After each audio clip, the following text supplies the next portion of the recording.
Assalamualaikum warahmatullahi wabarakatuh. Perkenalkan, nama saya Sylvia Oktaviani, NPM 1901081031, jurusan Tadris Biologi kelas A. Baik, di sini saya akan menjelaskan materi tentang materi genetik, DNA, gen, dan kromosom. Nah, ada yang tahu nggak sih apa itu genetika? Genetika ini adalah ilmu keturunan yang dimana berasal dari kata Latin yaitu genos, yang artinya yaitu suku, bangsa, atau asal-usul. Nah, di dalam genetika ini dipelajari bagaimana sifat keturunannya atau hereditas, atau diwariskan kepada anaknya. Nah, selain itu, genetik juga berhubungan dengan apa yang diturunkan atau yang diwariskan dari induk kepada keturunannya. Nah, bagaimana sih mekanisme materi genetik itu yang diturunkan dan bagaimana peran materi genetik tersebut? Nah, selanjutnya apa sih manfaat dari genetika itu? Yang pertama, menyediakan organisme dengan sifat yang unggul. Dan yang kedua yaitu pengendalian penyakit genetik, dan yang ketiga itu breeding science, dan yang keempat yaitu membantu memecahkan masalah, dan yang kelima yaitu dalam bidang biologi lainnya seperti taksonomi, pengendalian hayati, konservasi, dan sebagainya. Nah, setelah tahu pengertian dan manfaat dari belajar genetika itu, kira-kira kalian ada yang tahu nggak ya materi atau bahan-bahan genetik itu apa aja? Nah, bahan genetik ini berada di dalam kromosom. Nah, apa sih hubungan antara gen, DNA, kromosom, dan sel? Nah, gen ini yaitu sebagian unit terkecil dari materi genetik yang diwariskan sifat dalam bentuk kode atau keturunannya. Nah, gen ini terdapat di dalam DNA. Atau gen ini adalah unit dari materi genetik yang membawa sifat dalam bentuk kode-kode. Nah, gen ini terdapat di dalam DNA. Nah, pada suatu untai DNA ini terdapat unit yang mempengaruhi sifat atau yang menentukan ciri setiap makhluk hidup yang disebutnya itu sebagai gen. Nah, DNA ini terletak di dalam inti sel. Nah, DNA ini adalah dua rantai polinukleotida yang saling berikatan. Nah, ada yang tahu gak sih polinukleotida itu apa? Nah, polinukleotida ini adalah kumpulan dari banyaknya nukleotida. Jadi nukleotida ini adalah kombinasi deoksiribosa, fosfat atau PO4 dan basa. Di sini yaitu adalah susunan dan jumlah lengkap gen dari suatu makhluk hidup. Nah, misalnya bahwa dalam nukleus manusia ini terdiri dari 30.000 sampai 40.000 gen. Nah, gambaran lengkap dari sebuah genom ini terdiri dari yang pertama yaitu ikatan yang kuat dari benang-benang deoksiribonukleik aktif atau DNA. Nah, dalam molekul. Dan yang kedua yaitu struktur tersebut tergabung secara terorganisir dengan baik disebut dengan kromosom. Nah, apa sih hubungannya antara gen, DNA, kromosom, dan sel? Nah, DNA ini sebagai bahan genetik yang di dalamnya terkadang banyak gen, dan gen ini faktor keturunannya yang terletak pada lokus kromosom. Dan yang selanjutnya itu ada kromosom. Nah, kromosom ini tersusun atas DNA dan protein. Nah, kromosom ini terletak di inti sel.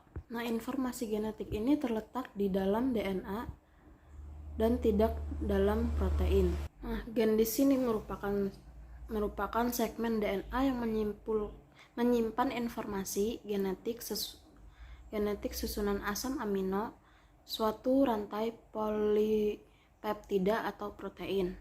Nah, gen ini dapat mengatur segala sifat baik yang tampak atau fenotip maupun yang tidak tampak atau genotip pada suatu organisme. DNA atau RNA ini tersusun dari subunit yang disebut dengan nukleotida. Nah, masing-masing nukleotida ini tersusun atas yang pertama yaitu ada gula pentosa atau yang disebut dengan deoksribosa.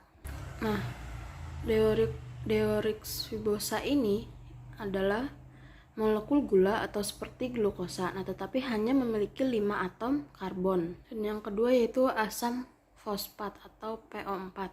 Dan yang terakhir yaitu basa nitrogen. Nah, basa nitrogen ini memiliki 4 macam penyusun DNA atau RNA.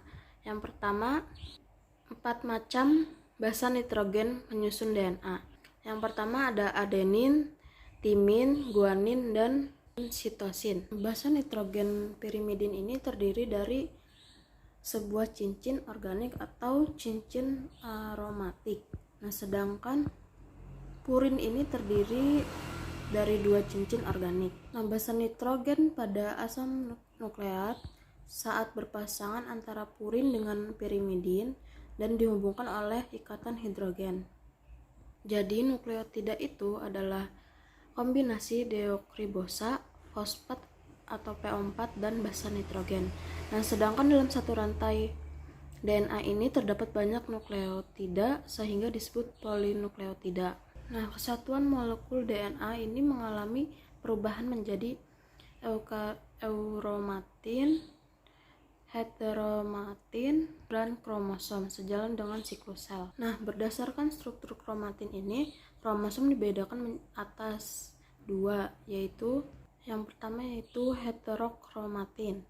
Nah, heterokromatin ini daerah kromosom yang berwarna gelap dan dapat menahan warna dan dalam jangka waktu yang lebih lama. Sedangkan eukromatin ini daerah kromosom yang berwarna lebih terang. Kromosom. Nah, kromosom di sini merupakan struktur atau badan di dalam nukleus atau inti sel yang mengandung materi genetik. Nah, kromosom di sini adalah membawa gen atau unit hereditas atau faktor keturunan. Selanjutnya yaitu gen dan kromosom. Nah, kromosom ini terletak di dalam inti sel. Sel ini berbentuk serabut yang disebut dengan benang kromatin. Nah, setiap kromosom ini mengandung rantai DNA. Potongan DNA ini adalah pendek yang disebut dengan gen. Nah, gen ini yang membawa sifat keturunannya. Setiap gen ini menempati tempat tertentu di dalam kromosom yang disebut dengan lokus gen. Nah, kromosom dapat dilihat saat sel membelah. Nah, kromosom ini terdiri dari serabut atau benang-benang kromatid.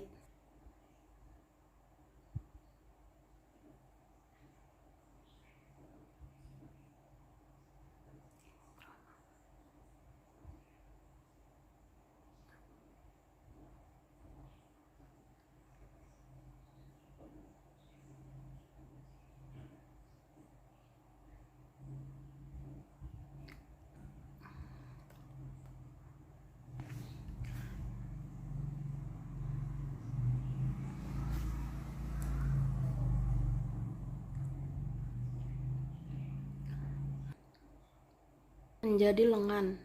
Nah, sedangkan kromatin di sini yaitu lipat-lipatan selenoid tersusun menjadi benang. Nah, selenoid ini merupakan untaian nukleosom lebih padat dan menjadi lipatan-lipatannya. Dan yang terakhir yaitu nukleosom tersusun atas DNA dan protein histon yang membentuk untaian.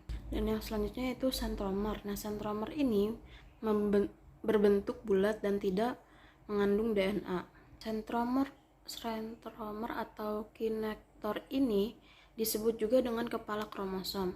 Yang di dalam sentromer ini tidak terdapat gen. Nah, sentromer ini berperan pada saat pembelahan sel, pembelahan gen, yaitu sebagai tempat melekatnya benang-benang yang mengarahkan ke pembelahan sel. Dan yang ketiga itu ada lengan kromosom. Nah, lengan kromosom ini tersusun oleh selaput atau membran kronomena dan matrik. Ini berfungsi untuk melapisi dan melindungi kromosom. Nah, sedangkan kronomena ini berupa benang halus yang berpilin yang terendam di dalam matriksnya. Nah, berdasarkan jumlah sentromernya ini, yang pertama ada monosentris. Nah, monosentris ini yaitu kromosom yang hanya memiliki sebuah sentromer.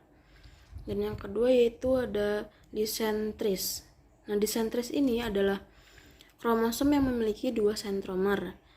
Dan yang ketiga itu ada polisentris. Nah, polisentris ini adalah kromosom yang memiliki banyak sentromernya. Dan yang terakhir itu ada asentrik. Nah, asentrik ini adalah kromosom yang tidak memiliki sentromer tersebut. Selanjutnya itu jenis kromosom. Itu meliputi dua, autosom dan genosom.